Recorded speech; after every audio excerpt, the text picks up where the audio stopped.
For the story, I give Inpatient a 5 out of 10.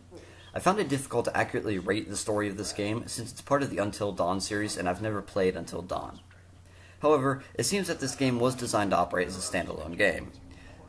The reason I gave it a low rating, though, is due to several things. First, the story is confusing, and not in a mystery horror sort of way, but rather because they don't give you all of the pieces necessary. Since Inpatient is supposed to be a choice-driven narrative, one could always argue that to fully understand the story, you have to play through the game more than once. Normally, I would agree, but the problem is that the game is just too boring to leave anyone with desire to play it again. And even if one were to subject themselves to the cheesy dialogue, cheap jump scares, and lazily written transitions, I need a minute. Let me just think about this. they still aren't guaranteed to get all the bits of information they need to understand the story. So it's best to not risk the mental strain and avoid a secondary playthrough altogether. You do this. You got this. Come on. All right, let's do it. I can't do it. And if you did play through it enough to understand the story, or saved yourself the trip to the psych ward and used Google, you were still left disappointed by the bland answer that the developers gave you. Even if the game was fun to play, and you enjoyed all of the playthroughs, you'd still expect, and want, the answer to this horror mystery to have been worth all of your invested time and effort. But no, all you're left with is a pile of wet clothes and an embarrassing video on YouTube. Thanks for watching. Wait, what was that? I only covered the story portion of the review?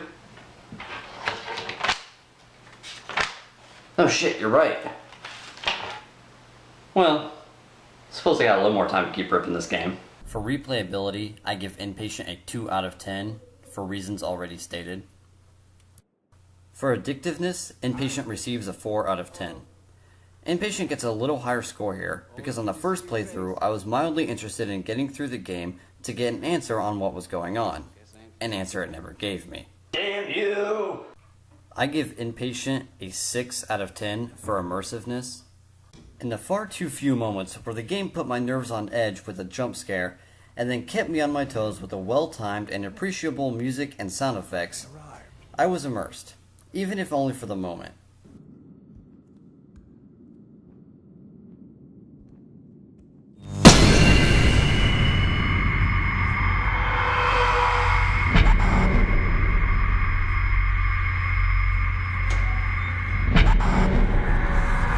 I am very pleased. The treatment is working. I'm sure of it. Tremendous progress. However, when the game keeps throwing you between present day, flashbacks, and dreams that make no sense within the story, it's difficult to stay fully immersed in the world they've created. I give Inpatient a rating of 5 out of 10 for mechanics. Since there wasn't much to this game, the controls were straightforward and simple. However, the character's arms were far longer than my own in real life. This made interacting with objects extremely difficult and awkward. Even Inpatient's focus, the decision-based narrative, was lousy. Out of all the choices in the game, only one of them results in a direct action.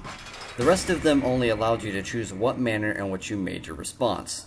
Aggressive versus compassionate, or sarcastic versus friendly. To make matters worse, only a handful of your decisions actually have an impact on the story at all.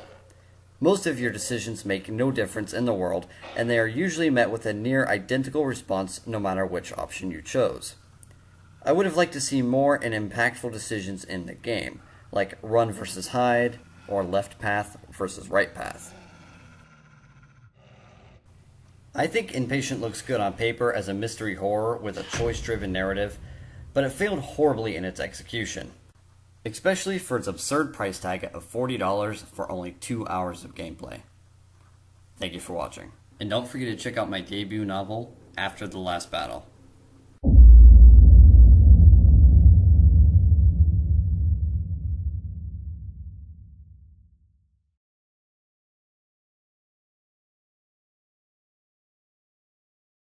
I can't stand wearing my watch this way.